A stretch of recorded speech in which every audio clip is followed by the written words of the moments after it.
everyone. Thank you for joining me around the fireside tonight. My name is Joe, and I'm here to tell you a story. A story about one of the world's most famous fairy tale princesses. A story about evil stepmothers and fairy godmothers. A story of pumpkins and lizards and mice, but without the bibbiddy bobbiddy boo. Proudly presenting Cinderella by an unknown author. I really do hope you enjoyed this retelling of the famous fairy tale. If you'd like to hear more of this kind of thing, please let me know by leaving a comment, a like or review, or subscribing to whatever platform you're listening on. We're also crowdfunding for the continued existence and expansion of the show. Should you wish to get involved, please check out gofundme.com/talesbythefireside. Everything you do and every interaction you make really does mean the world. Now please, get comfortable, let go of the daylight, and join me for our story.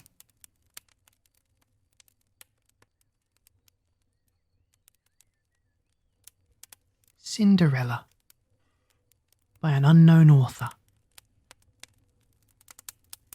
In former times, a rich man and his wife were the parents of a beautiful little daughter. But before she arrived at womanhood, her dear mother fell sick. And seeing that death was near, she called her little child to her and thus addressed her. My child, always be good and bear everything that occurs to you with patience. Then, whatever toil and troubles you may suffer during life, happiness will be your lot in the end. After uttering these words, the poor lady died, and her daughter was overwhelmed with grief at the loss of so good and kind a mother.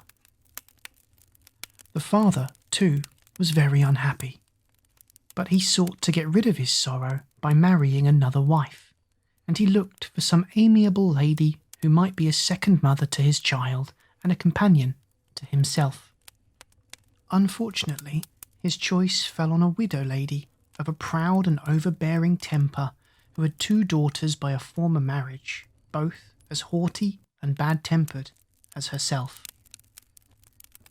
Before marriage, this woman had the cunning to conceal her bad qualities so well that she appeared to be very amiable.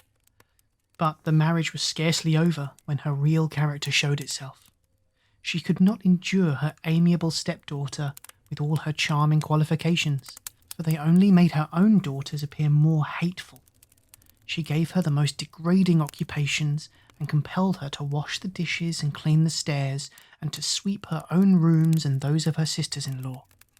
When the poor girl had finished her work, she used to sit in the chimney corner amongst the cinders, which made her sisters give her the name of Cinderella.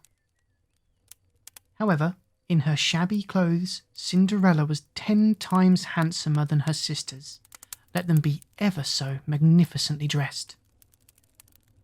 The poor girl slept in the garret upon a wretched straw mattress, while the bedchambers of her sisters were furnished with every luxury and elegance, and provided with mirrors in which they could survey themselves from head to foot.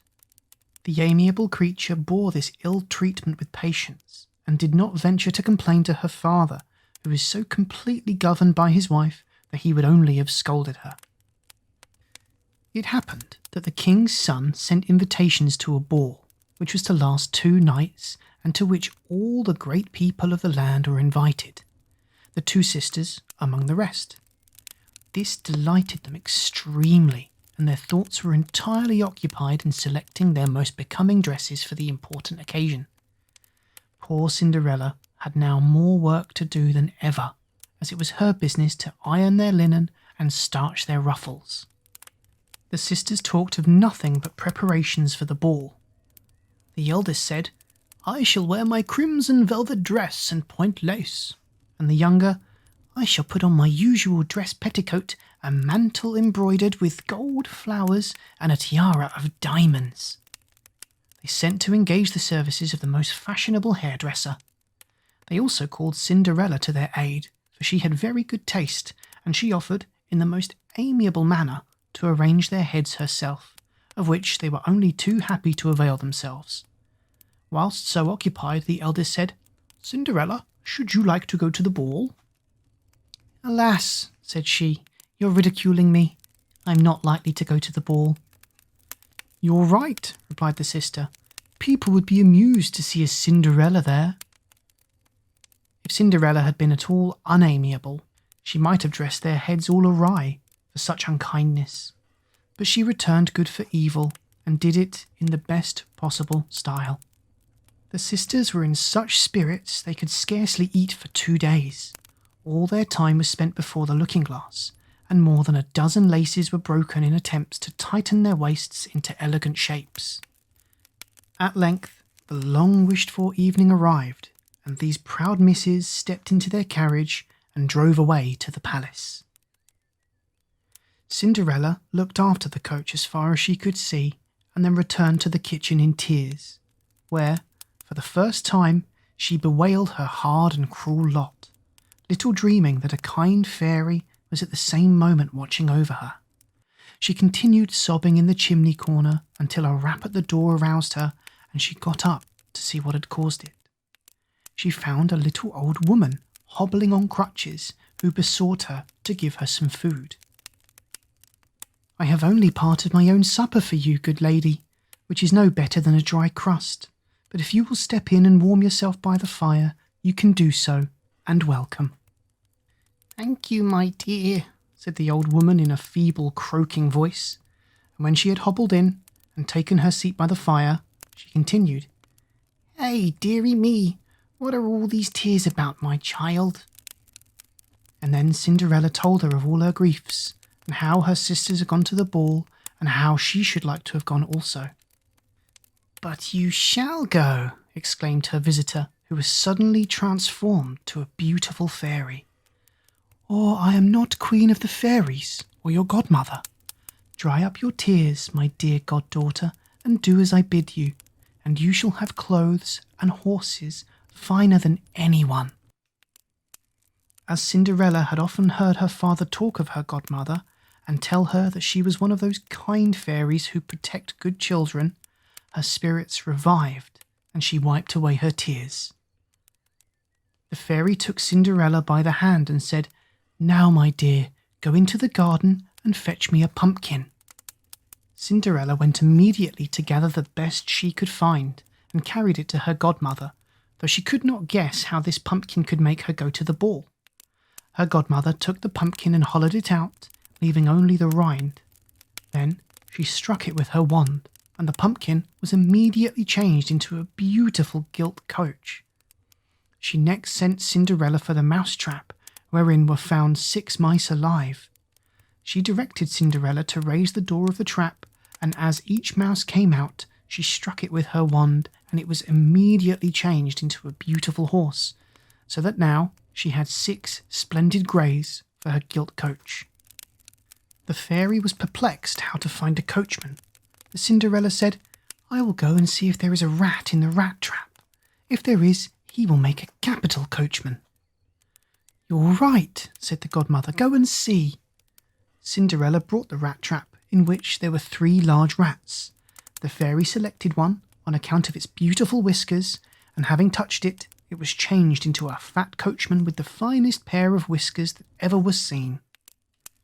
She then said, "You must now go into the garden, where you will find 6 lizards behind the watering pot. Bring them to me." These were no sooner brought than the godmother changed them into 6 tall footmen in handsome liveries, with cocked hats and gold-headed canes, who jumped behind the coach just as if they had been accustomed to it all their lives. The coachman and postilion having likewise taken their places, the fairy said to Cinderella, "Well, my dear girl, is this not as fine an equipage as you could desire to go to the ball with? Tell me now, are you pleased with it?" "Oh yes, dear godmother," replied Cinderella, and then, with a good deal of hesitation, she added, "But how can I make my appearance among so many finely dressed people in these shabby clothes?" "Give yourself no uneasiness about that, my dear. The most difficult part of our task is already accomplished, and it will be hard if I cannot make your dress correspond with your coach and servants." On saying this, the fairy touched Cinderella with her magic wand, and her clothes were instantly changed into a most magnificent ball dress, ornamented with the most costly jewels. The fairy now took from her pocket a beautiful pair of elastic glass slippers, which she caused Cinderella to put on, and when she had thus completed her work, and Cinderella stood before her arrayed in her beautiful clothes, the fairy was much pleased and desired her to get into the carriage with all expedition, as the ball had already commenced. Two of the footmen then sprang and opened the carriage door and assisted Cinderella into it. Her godmother, however, before she took leave, strictly charged her on no account whatever to stay at the ball after the clock had struck the hour of midnight, and then added that if she stopped but a single moment beyond that time, her fine coach would again become a gourd, her horses mice, her footmen lizards, and her old clothes resume their former appearance. Cinderella promised faithfully to attend to everything that the fairy had mentioned, and then, quite overjoyed, gave the direction to the footman, who bawled out in a loud voice to the coachman, "To the royal palace!" The coachman touched his prancing horses lightly with his whip, and swiftly the carriage started off, and in a short time reached the palace. The arrival of so splendid an equipage as Cinderella's could not fail to attract general notice at the palace gates, and as it drove up to the marble portico, the servants in great numbers came out to see it.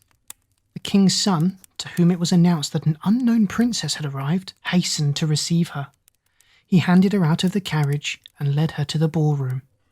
Immediately as she entered, the dancing ceased and the violins stopped playing. So much was everyone struck with the extreme beauty of the unknown princess, and the only sound heard was that of admiration. The king, old as he was, could not take his eyes off her, and said in a low voice to the queen that he had not seen such a beautiful person for many years.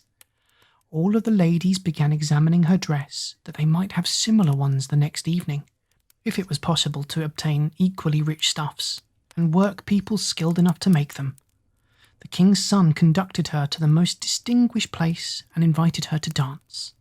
She danced with such grace that everybody was in raptures with her, and when supper was served, the prince could partake of nothing, so much was he occupied in contemplating the beauty of the fair stranger.